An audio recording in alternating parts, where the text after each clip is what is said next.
Hello, everyone. Happy Health Literacy Month. It's that time of year again, October.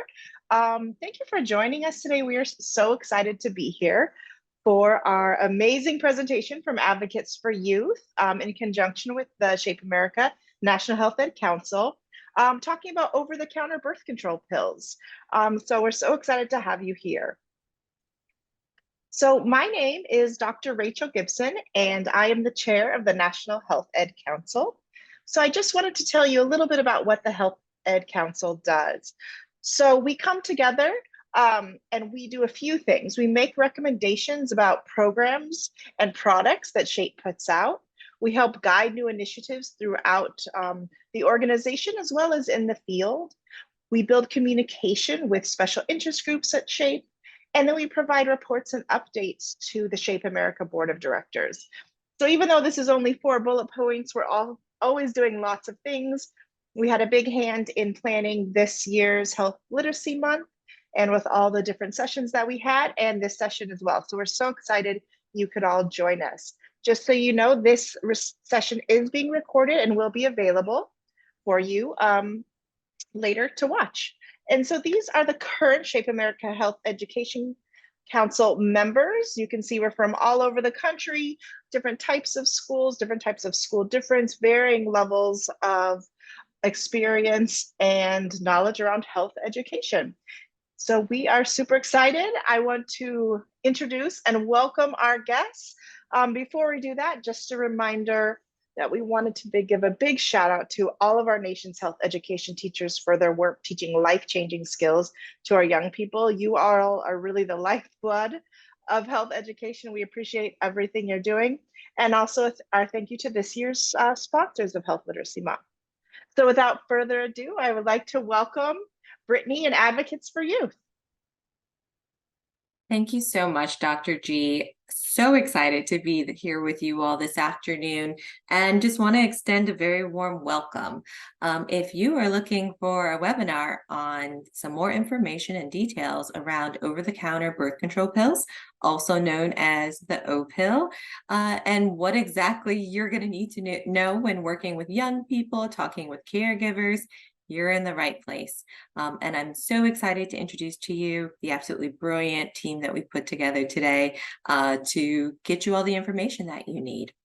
But before I jump into the Opill and all of the wonderful details we'll be sharing today, I wanted to give a little bit of background about the organization that I get to work at and who's bringing today's webinar to you all, and that is Advocates for Youth. I just want to encourage all of you to check out our websites listed here on the screen, www.advocatesforyouth.org. We have such a wealth of resources, including a lot of resources about the Opill, birth control methods, everything and anything. So I'm always encouraging folks to absolutely go check out our website. There's a lot of really great things here. And if there's ever anything I can do to support you all to finding really great resources or being connected with someone at the organization, I'd be more than happy to do so. But definitely take a second and check out our website to learn a little bit more after today's webinar. And then I just wanted to introduce you all to a little bit about myself. My name is Brittany McBride. I'm so thrilled to be here today. I use she, her pronouns, and I get to serve as the Director of Sex Education and Training at Advocates for Youth. I am going into my 7th year at Advocates, but over 13 years working in the field of sex education and specifically working in schools. I am one of the co-authors of the 3 R's curriculum, if folks are familiar with that. And I also have worked quite a bit to develop additional curricula that school districts use around the country, including the most recent one that was just released for New York City. I am based in New Orleans. I'm a self-proclaimed foodie. If you're ever in my neck of the woods, give me a shout out. I'd love to give you a recommendation for a great place to come and eat. So that's a little bit about me. And now I want to kind of extend it out to the group here and warm us up and learn a little bit more about who might be in the room in terms of our participants today. So I am going to share here a few pictures of animals. And what I want you to do is to think, don't click enter yet, think about which animal reflects how you're currently feeling right now and then why. Type that in the chat, but don't click enter just yet. So take a second here, look at these photos, which one really resonates with how you're feeling and why, and type it in the chat, but don't click enter. So I'll give you about a minute to do that.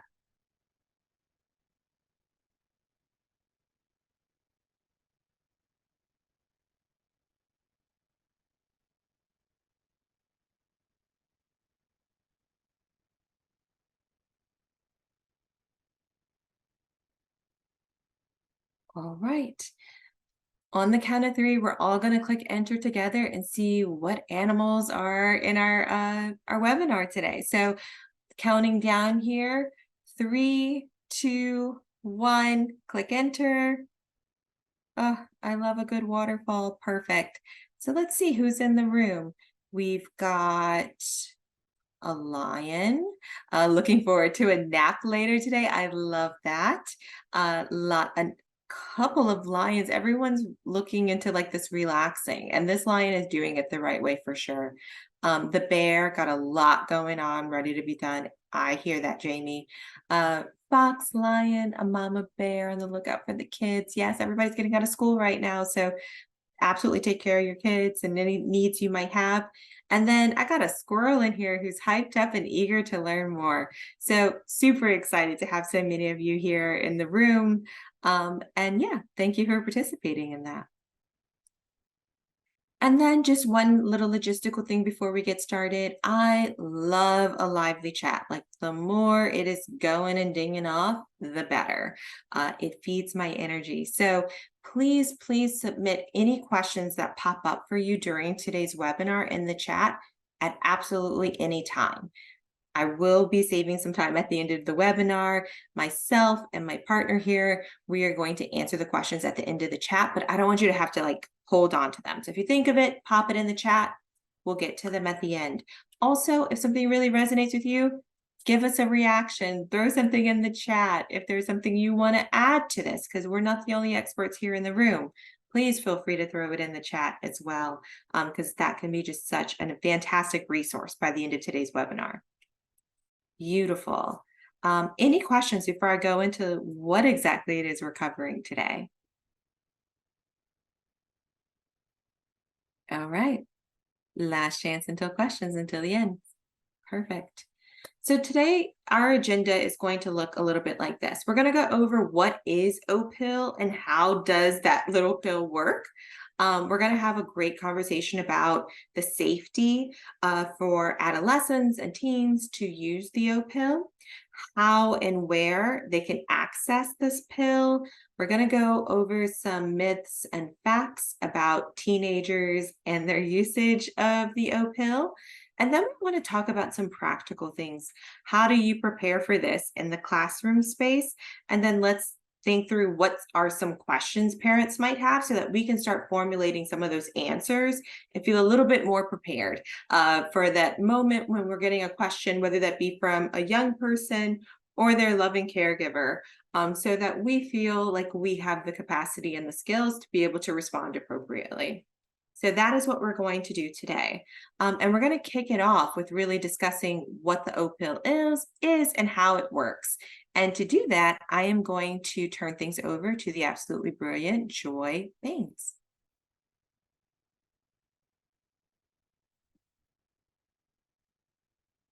Sorry, I did not unmic myself.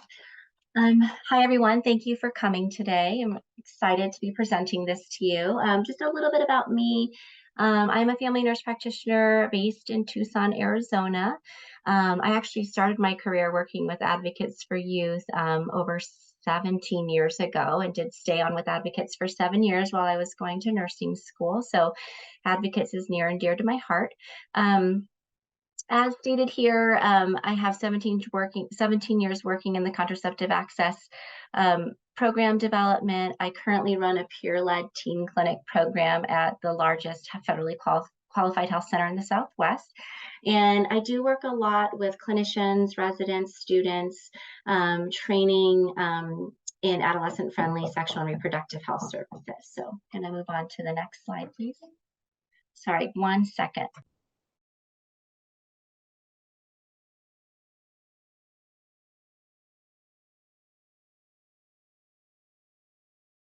Sorry, I'm also home with COVID and 3 kids, so I'm trying to balance. And my daughter just came in saying she did not like the show she was watching on TV. So my apologies for that.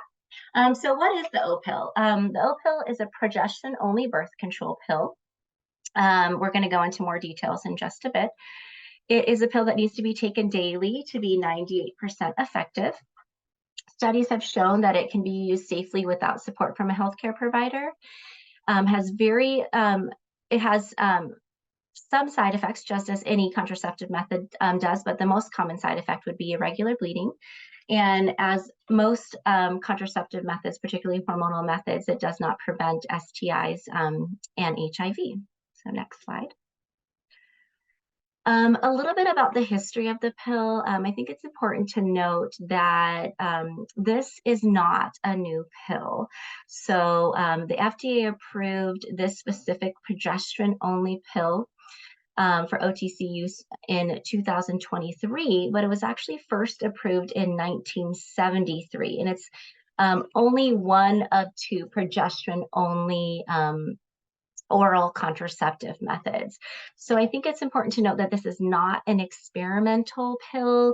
It's not new. It's been around since 1973. It was discontinued in 2005 only because combination oral contraceptives became more popular. Next slide, please. So how does it prevent pregnancy? It actually works by thickening the cervical mucus, which helps block sperm from reaching the egg, and it also may prevent your ovaries from releasing eggs. This is similar to combination oral contraceptives in some of the mechanisms of action,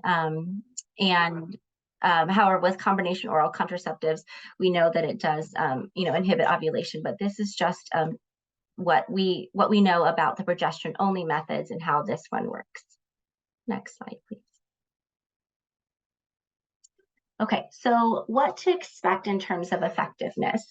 The Opill is 98% effective at preventing pregnancy when taken at the same time every day. It starts working within 48 hours after you take the first pill.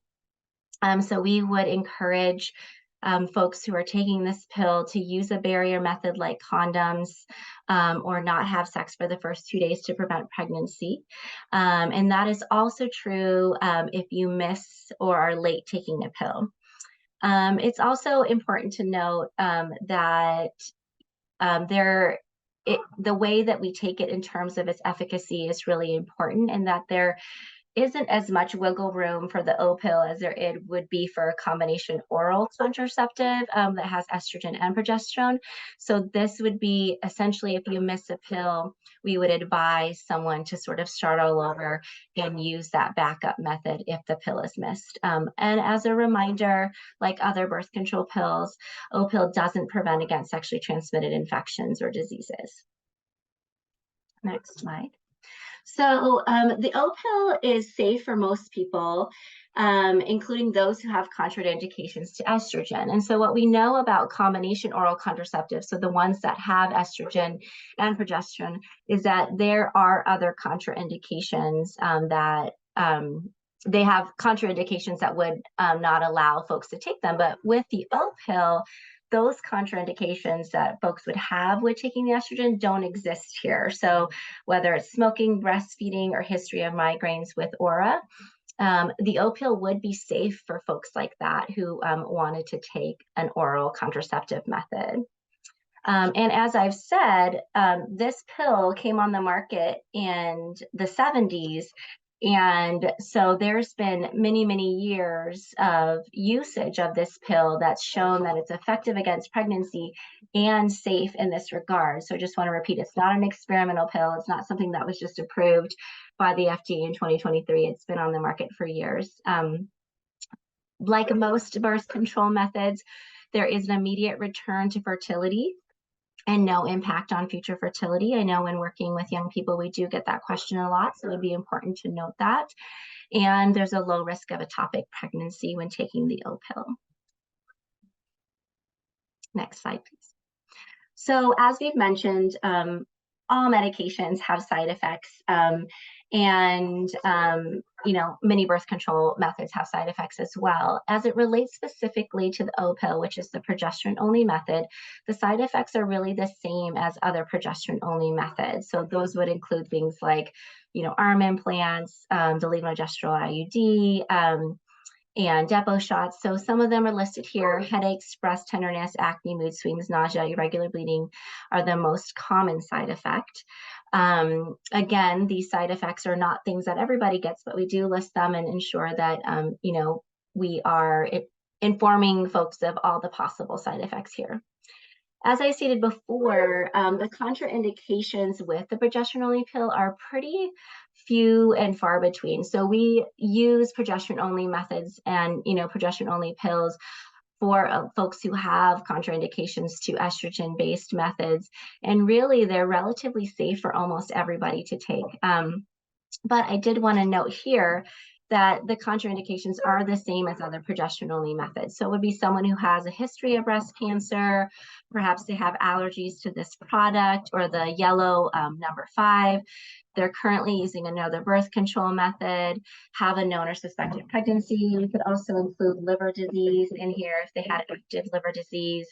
And, you know, bariatric surgery would be something that would be considered, but that's really just based on the absorption of this medication and other medications as well. Next slide, please. Okay, so when can you start the Opill? Basically, you can start this at any day of your cycle. This is true of many birth control methods. We call that sort of the quick start method, where you start it right away. If you're switching from another oral contraceptive, you know, or vaginal ring or patch, you'd want to start the Opill the day after stopping the method. And as we stated before, the Opill starts working 48 hours after initiation. So we would encourage folks to use a condom or other barrier method during intercourse for the next 2 days after Opill. I did want to point out here that for some other methods, you know, they typically will say that they're effective 7 days later. So the fact that this starts working just 2 days later is a big plus for this Opill. Okay, so how to use the Opill. You want to take one daily at once daily at the same dose. So the dose is the same throughout the pill pack. It doesn't change. And it should be taken no later than 3 hours following the time of the previous day's dose. So for the Opill and progesterone-only pills, the timing is particularly important. So just ensuring that, you know, when we're counseling young people, I don't know if you all do a lot of counseling in terms of birth control pills, or any contraceptive methods, but just ensuring that they have a life that would be conducive to something like this. But, you know, it needs to be taken, again, no later than 3 hours. And if it is taken more than 3 hours late or a dose is missed, you would take the tablet immediately, resume the Opill on the regular schedule, and then, similar to just starting over again, use that backup method for 48 hours. So it's when a dose is missed or late, it's really like just starting over from the beginning. Next slide. Perfect. Oh, there you go. Yeah, Thanks. I think it might be a nice time, actually, if you don't mind, maybe we should pause here and see if there's like any clinical related questions to the Opill that you could answer for our guests today. Brittany, I don't see any in the chat as of yet from our participants, but I'm wondering, what information are people getting when they pick this up from the pharmacist? Is the pharmacist going over with this with them, or is there a leaflet or something like that?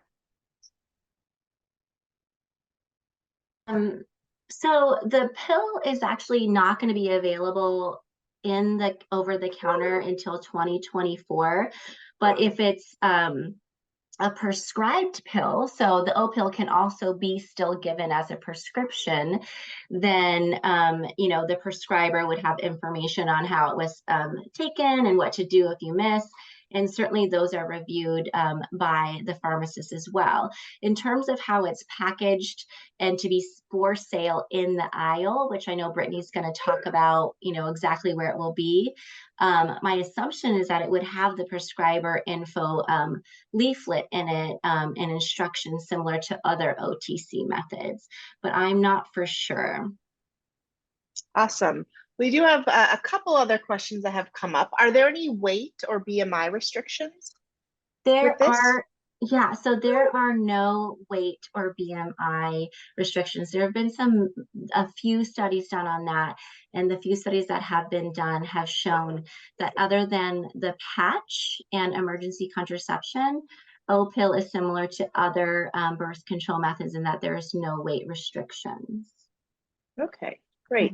And then one last question. Have there been any studies, or what do we know about the Opill specifically and depression?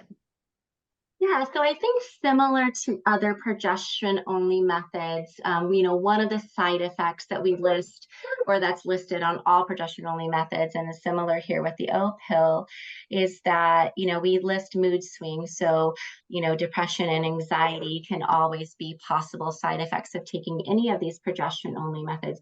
And I really think that boils down to shared decision-making with your patient. Sometimes patients will come in already with the history of depression. So ensuring that they know with any contraceptive method, including the Opill, that this is a possibility, that, it can heighten depression, heighten anxiety if you already have it. And, something I do, and I know this is, I maybe in this could work in this capacity, is that, I do follow closely any of my patients who are starting a new method who might have some of these concerns, and just checking in with them and saying, hey, how's it going? Is it feeling tolerable to you? Some folks, really figuring out what is sort of the priority, and how can we get you to the method that feels best for your body? Is this the one that's working? So a lot of that shared decision making. Again, the rates in terms of depression and Opill, it would just, I don't know them off the top of my head, but it's really a side effect that we list on every progesterone only hormonal method. So that shared decision making is important. And also ensuring that young people have the ability to stop a method at any time based on that. And I think that's one of the great things about Opill, is that, a young person or anybody who is starting this could really start and stop based on, what's going on in their lives, what's going on with their bodies and their mood, without having to go talk to a provider and have something removed and things like that. So, that's what I know about it. Any other follow-up questions on that? Great. Thank you so much. I don't see any other questions as of yet. Perfect. And I think this is a great segue, because then I can kind of continue the conversation, and we'll talk a little bit more about what is your pharmacist's role in this interaction, for sure. So let's take a second here, and we're going to put on our trusted adult hats and really start thinking about how do we share this information that we've received about this over-the-counter birth control method with our young people in a way that they can actually hear, receive, and utilize this information, and then apply it to how they are accessing the tools that are available to them in order to build out the lives that they want to live. We understand, and we are coming into this space as the adults, understanding that our young people are deserving of respect, that they have a right to all of this information. And really, it's our responsibility as the adults in this equation to kind of just help them navigate credible information, support their decision making, and totally respect that they can make the decisions about what works best for their bodies to build out the lives that they'd like to lead. So just kind of grounding and centering us in that here as we start to think about, how do I share this with my young people? So one of the really, really great resources that I would suggest for you all to go and explore is actually the Opill website. And I will drop the links in the chat as soon as I can access it. Or Dr. G, if you'd be my best friend, that'd be great. If you could drop the hyperlink. Doing it now. You're the best. Thank you. This website has an absolute wealth of information around the Opill that folks can utilize prior to them ever going to buy this for themselves. So this is a fantastic resource to get very familiar with if you are an educator. It's a wonderful resource if you are a parent or a caregiver of a young person. Whether they're interested in this birth control method or not, it's just kind of nice to be knowledgeable. And then just like as a functioning human being, I think it's really nice to know what our options are and to be able to make informed decisions. On this website, you will find a lot of those like really fantastic details like we just explored about how it works, where to find it, and then also that incredibly important leaflet that should be included in every single box, including how to effectively use this contraception. And so wonderful resource that can be shared with your young people, especially after you take the time to get very familiar with it yourself, but just one to keep in your back pocket. Another lovely resource is a maze. And if you're not familiar with the maze, I'm sure I'm speaking to my audience here. A lot of you probably are. A maze are fantastic, really short little videos. I like to think of them as vignettes, but they cover a litany of topics. And we've recently just launched a new video on amaze.org for the Opill. And so what I want to do here is I am going to share that video with you all because these videos are made specifically for students who are in middle school. So we're looking at like the 11 to 14-year-old age range, and it gets the information to our young people before they need it in a way that's super fun and engaging. They're typically pretty funny and like cute to watch, but they're also like jam-packed with like really fantastic information. They're credible. You know you're getting the good information when you go to a maze. So let me do a new share real quick, and we're going to watch the video together.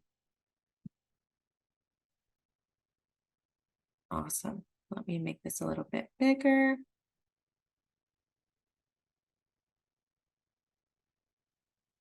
Okay, enjoy everyone.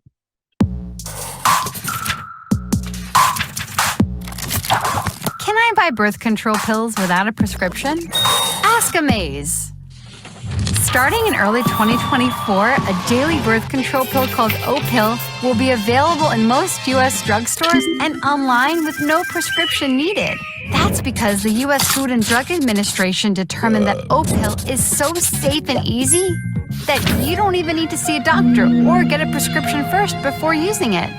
This particular pill is a progestin-only pill, meaning it only uses one hormone to work, creating fewer side effects. Taking the pill once a day at the same time each day will help prevent pregnancy. The pills can be purchased by anyone of any age, including teenagers and anyone of any gender, including people buying the pills for someone else. Remember, Opill is just one option for birth control. While no prescription is needed to buy it, it's still a good idea to discuss with a doctor or another trusted adult to find the right birth control method for you. Find out more right here on Amaze. Awesome. So just want to kind of pause and see what folks think. What are your initial thoughts, reflections?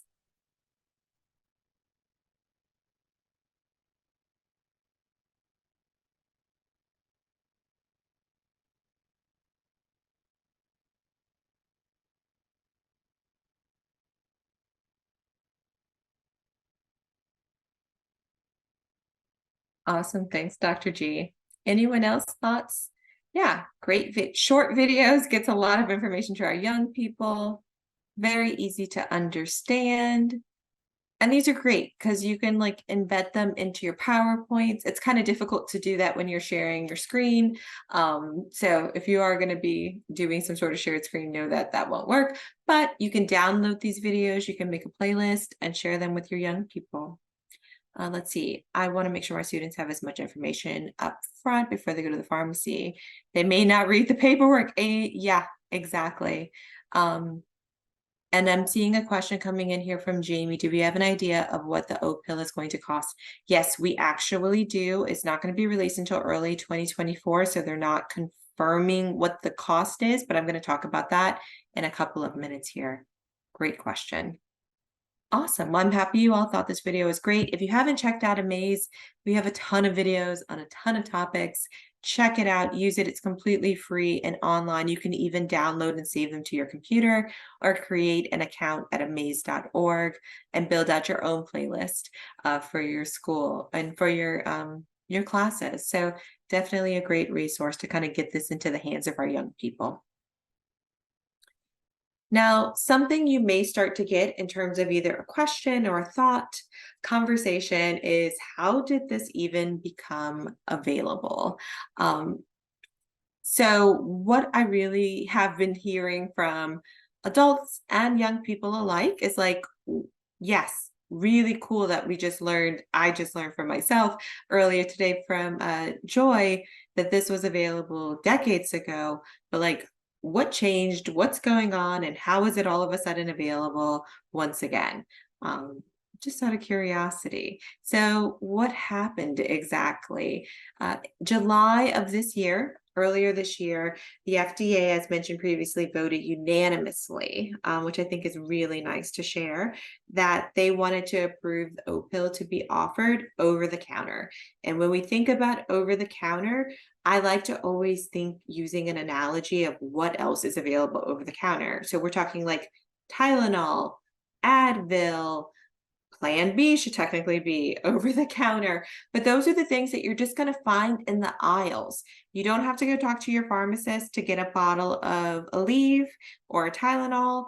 You should be able to just walk down the aisle, find it where you need it, put it in your basket, and be able to check out without ever having to engage with anyone, which I don't know about you all, but for this introverted little heart is like a dream come true for me. And then in early of 2024, we're expecting this to be available at pharmacies as well as convenience stores.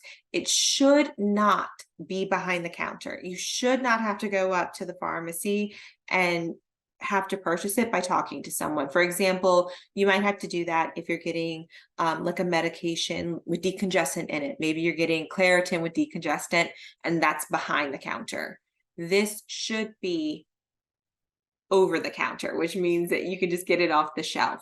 Now, I'm saying that as it should be over the counter because how many of you have walked into your local pharmacy and saw that the emergency contraception was behind the counter, in fact, and then you did have to talk to someone to get access to it. And so we understand that while the expectation is one thing, the actual execution of it may be a little bit different, and we are doing our best to advocate that the medication is where it's supposed to be. We also understand, just based on our experience with the emergency contraception pill, that we're probably going to have a few situations where it'll be behind the counter, but it shouldn't be. But unanimous. I think that's the big takeaway. It's completely safe and it is unanimous. And there was a ton of support. So all of these medical groups were 100% fully in line and in support with taking the pill over the counter. So this is the American College of Obstetricians and Gynecologists, pediatricians.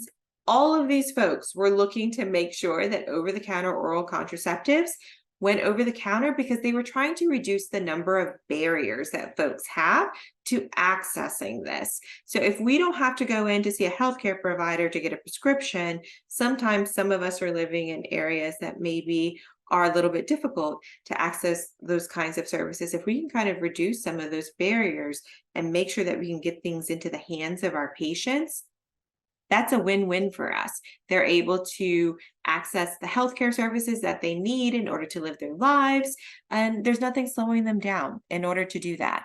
And so that was more of the goal. It was prioritizing the health and the well-being of individual patients, and it's such a safe and effective pill that they felt like it was totally comfortable. They were totally comfortable and okay with bringing this over the counter and not requiring a doctor's visit prior to its usage. So tons of medical groups were absolute in support of this.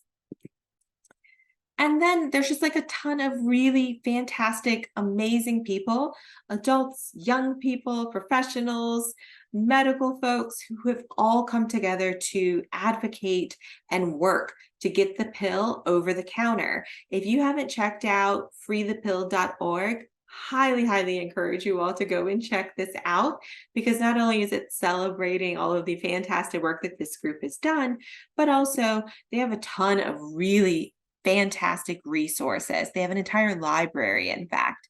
So you can learn a little bit more about the actions that were taken for our folks who were fighting to free the pill. You can get some resources. You can join our groups and fighting to get the pill, making sure that it is in fact over the counter, making sure that it's costing as much as we're hoping that it will, and that it will just be freely available and eventually maybe even covered by insurance. There's still a ton of work for us to be able to do and advocate for in terms of the pill. So we'd love to have folks join us in this fight. But this is a really great resource for you all as educators, potentially caregivers of young people, and or just someone who cares about another person for sure, and yourself. And then I really wanted to highlight this wonderful, because I'll be honest, I'm a public health nerd. I'm a little bit of a data nerd. This was a fantastic article released around over-the-counter access to oral contraceptives for adolescents. And so this was released through the ACOG journal, the Journal of Adolescent Health. And what it was highlighting was that if we could remove the barriers to accessing the oral contraceptives for young people, they're more likely to use them. And that's a win-win for our young people and for all of us who are working to support our young people to gain access to the things that they absolutely have a right to. And so when we loop in a second person that they have to talk to, so like if a pharmacist needed to be involved in the steps to access the contraception, it created some, sometimes a bit of an issue for folks. But when we provided it completely over the counter, that was the ultimate goal. And so we have a ton of support, and we'd love to get your involvement in fighting to make sure that all young people have access to hormonal contraception without any age restrictions at all. And so I'm sure you all are asking a ton of questions. I got a lot of questions before we joined today, and I'm sure there's some popping here in the chat that I'm absolutely going to get to. But one of the major questions I keep hearing is, where can you get it? And there was a really great question that was sent prior to us starting today. So once it's available early next year, there will be a few different ways you will be able to purchase Opill. So like we've discussed, you can go into a store, so major retailers, pharmacists, convenience stores, anywhere that typically has medication, and you should be able to physically walk into that store and purchase it at any age. There's no age restrictions, because I keep seeing that question coming in. The other option is you can purchase the Opill online at their website, opill.org, and then it will just be delivered to your door discreetly in the time manner that works best for you. Opill is also working on setting up a subscription for folks like me who tend to forget things all the time. And like, if I can just have things ordered and coming to my house, it makes it easier. And for some people that may work for them. So they'll have a subscription service set up. So you can set it up for either a 3 or 6 month subscription. So you're getting your next pack before the first one runs out. So there's going to be quite a few different options. Now, a really fantastic question showed up earlier today that was asking, would Opill be able to be added to like a contraception vending machine? And that is an absolutely great question. And I think it's an absolutely fantastic idea. We're quite not there yet. And I think that that may be something that we put on the list to continue to keep working for. So whomever asked that question, whoever is interested or wants to get involved in activism around that, we'd love to have you join us and push to make sure that we can increase the access to hormonal contraceptions for our young people, whether that be through these 3 options or maybe even adding a 4th of birth control vending machines. But for right now, this is what we're anticipating for when it becomes available early next year. Now, I would love to talk to you all about some myths that we keep hearing around young people and the Opill, because I keep hearing a lot and I keep talking to my peers and they're hearing them as well. So we're going to play a little game because I like to keep things spicy, and we're going to just call it myth versus reality. So I'm going to put up a statement on the screen, and what I'm going to ask you to do is to type either M for myth or R for reality, and then just drop it in the chat. So I'm going to read the statement once or twice. You put in M or R, and let's see, are we reading about a myth or is this actual a reality, and relate it to teens and the Opill? All right, so here's our first one. Let's test it out. Studies have shown that teenagers can take a daily pill as effectively as adult women. Myth or reality? Studies have shown that teenagers can take a daily pill as effectively as adults can. Let's see, what are folks saying? Reality. I'm seeing lots of R's coming in. All right, I know I was speaking to my group here. That is in fact a reality. There is no age at one point where we all of a sudden become a little bit more responsible. Just as well as adults can take a pill every day at the same time, same thing for our adolescents. There's really no data or statistical differences between adults and adolescents on their ability to take a pill. Great job, y'all. All right, let's do another one. In anonymous surveys, teens reported being very comfortable buying Opill in the pharmacy or a grocery store. So in anonymous surveys, teens reported being very comfortable buying Opill in either a pharmacy or grocery store setting. So is that a myth or reality?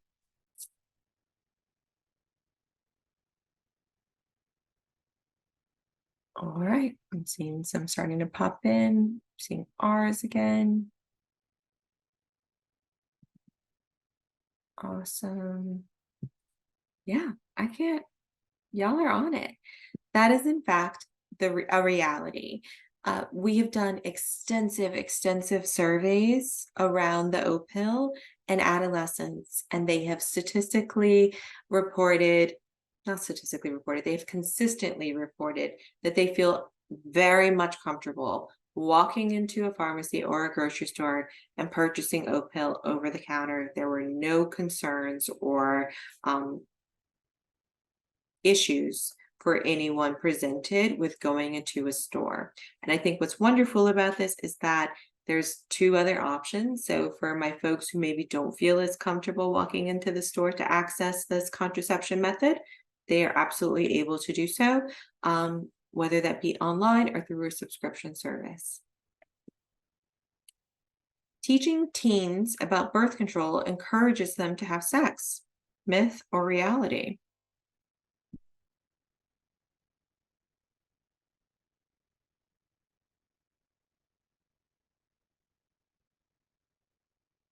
Perfect. Yes, that is a myth, but I am realizing y'all ignore this. It's going to say reality. That was a mistake. Yes, this is reality. Teaching our young people about birth control does not encourage them to have sex. When we provide our young people honest and complete sex ed information, when we provide them access to the sexual health services that are required, that they learn about in their complete sex education, and then they're actually able to access and utilize those resources through the services, through sexual health services, we find that young people are more likely to utilize the birth control options, reduce their health disparities, and also reduce the likelihood of an unintended pregnancy. So everyone close your eyes because this was a typo. I apologize. I'm going to get that fixed before you get the slides. Okay, perfect. Great job, y'all. Y'all did a great job. All right, so for those of you who are serving as like an educator or working in the classroom space, you might be thinking like, what do I need to prepare for when I'm in the classroom? Because my young people may have some questions. We just saw previously, they're already asking questions about this, and really good questions at that. So the 3 things that I'm going to encourage you all to do if you are working in a classroom space are: make sure that any lesson on birth control gets updated to include information about Opill and where and how teens can access the Opill. So this might require you, depending on what curriculum you're using, to reach out to whomever created the curriculum to make those edits. If you're using the 3 R's, we're going to update it for you. And of course, you never have to reach out to us to update or edit the curriculum. We absolutely trust you all to make those changes as you see fit. But make sure that those lessons are up to date, because we want our young people to know about all of their opportunities available to them. We want to make sure and completely reinforce and revisit as much as we possibly can that young people know that it does not protect against STIs, STDs, or HIV. And I think we just continue to keep reinforcing that, as we always do with any of the hormonal birth control options. And then we want to make sure that our young people know that they don't need parental permission to buy the Opill. They don't need to get permission. A common question that we get from young people all the time is, yeah, but are my parents going to get one of those EOBs, the explanation of benefits for the insurance, if I go and buy this at the local pharmacy? And the answer is no. When you think about it, because the Opill is going to be over the counter, just like Tylenol or Advil, you don't use insurance to purchase Tylenol or Advil. You won't use insurance to buy the Opill. You can't use insurance currently to buy the Opill when it becomes released in 2024. What I will say is that we are actively working with Free the Pill to campaign to have the pill covered by insurance, but it's a very complicated battle. We are at the beginning of it, and I'm hoping that within the next whatever time span it might actually be, that we'll see some changes in regards to insurance being able to be used to cover the cost of this birth control option. But as for right now, and what I would communicate with young people, is that you cannot use insurance to purchase Opill. You do not need a parent's permission to buy it, and they will not receive an explanation of benefits because the insurance will never be charged. So their parents won't get an alert through the insurance provider. Okay. And then I want to go over some common questions that parents might have, and then I'm going to turn it over to you all and see what kind of questions you all maybe have been hearing from young people and or some caregivers. So let's see, what are some common questions parents have? Are the pills safe for my young person? Yes, yes, and yes. They are safe and they are highly effective when taken as directed. And I think it's always nice to kind of go back to those really great resources, all the medical professionals who signed on for this, that the FDA unanimously voted to have this go over the counter. These pills are absolutely safe. There has been a ton of research. There's a ton of information and resources on the freethepill.org website. They are absolutely safe. Does my young person need to talk with the pharmacist to get the pills? Technically, no, because they should be in the aisle, like we've said.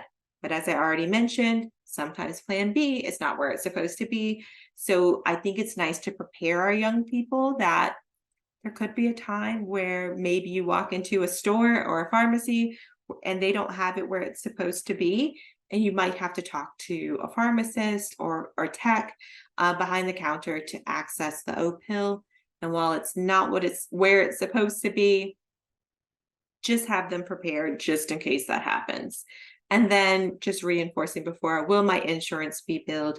No, because the Opill is not covered by insurance. yet. And if you want to join us on that fight, we'd love to have you. Okay, perfect. I'm going to pause here and see what kind of questions folks have for me. And it can be questions you personally have, questions you've heard from young people, or even questions that you've heard from caregivers or parents. So Brittany, as we're waiting for folks to write in, we have a couple already. Another question about the price. I know you mentioned it earlier, but if you could just reiterate the price, that'd be great. Thank you, Dr. G. So like I said, the manufacturer did tons of surveys on, where should they sell it? Where should they put it? All of those things. One of the questions they did a lot of surveying on was what was the price point that folks felt most comfortable spending in terms of the Opill? And they found through those surveys that the range was about $15 to $25 for a 1-month supply. The manufacturer has assured us and all of the activists who are working to free the pill that they are going to stay within that range of $15 to $25. And so when it gets released in a few months, we are hoping to see it somewhere between 15 and 25. Okay, that'll be interesting to see as it comes up. At least it's cheaper than Plan B, that's for sure. Yes. So another question that folks have is, and perhaps this is a question in general about birth control and hormonal contraceptives. It says, how does it affect menstruation as far as, is it normally scheduled bleeding, as far as heaviness or lightness? Is it any different than perhaps other methods of hormonal contraception? Yeah, Joy, do you mind if I pass that question over to you? Sure. So one of the mechanisms of action for progesterone-only pills is that it can thin the endometrial lining. So what we find with folks who are on progesterone-only methods and progesterone-only pills is that the bleeding is not as scheduled as if you are on like a combination oral contraceptive. So the ones that have the estrogen and the progesterone, typically there's sort of that withdrawal bleed. With progesterone only pills, it's a continuous method where you have to sort of take it every day. Actually, not, you don't sort of have to, you have to take it every day. There is not that that time or that week where you would take it off for it to be effective. So it typically, similar to other progesterone only methods, will have some of that irregular bleeding as a common side effect, or some of that spotting and breakthrough bleeding. And that can happen throughout the cycle. It doesn't just happen, typically when someone would get their period. So it's sounding like there's a chance people could have more spotting throughout the month. Yes, that is the most common side effect for this method and other progesterone-only methods. That continues to be the most common side effect. Mm-hmm. Yeah. Thank you so much, Joy. I have another question, and this is maybe it's just more of a comment.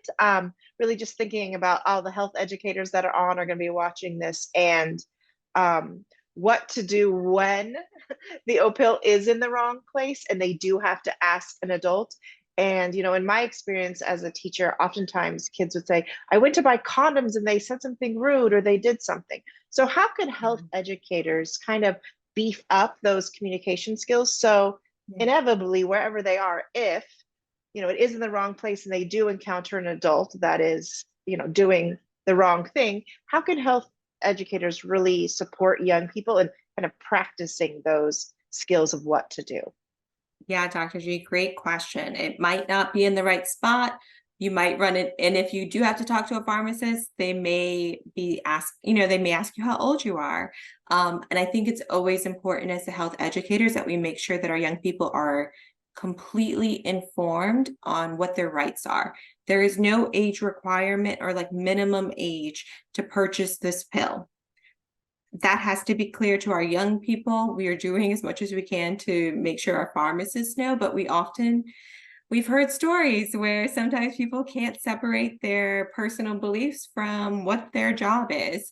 And so what we need to do as health educators, when we're doing really great complete sex education, that means that we're also building up their skills around communication. And so when we talk about birth control methods, we absolutely want them to know what all of the options are in terms of what's available to them, but also what to do, how to communicate with, an adult when you're accessing those, whether that be a healthcare provider or the local tech at the pharmacy, how to talk about it with your partner, a litany of audiences that we need to be able to effectively communicate with about these birth control options. We want our young people to feel confident and capable to navigate those conversations. And then who is the trusted adult within your wheelhouse that you can go out to if you need additional support? And while we hope that won't be the case, I think if we kind of make sure that they know what all of the facts are, what their rights are, and then who they need to reach out to if they need additional support, we can equip them with the tools necessary in order for them to access everything that they need. Thank you so much, Brittany. I'm loving how this is really just getting into those health skills of communication and self-advocacy, for sure. Awesome. These are all the questions I'm seeing so far. So unless anyone has anything else, but go ahead and whatever you have planned next. Perfect.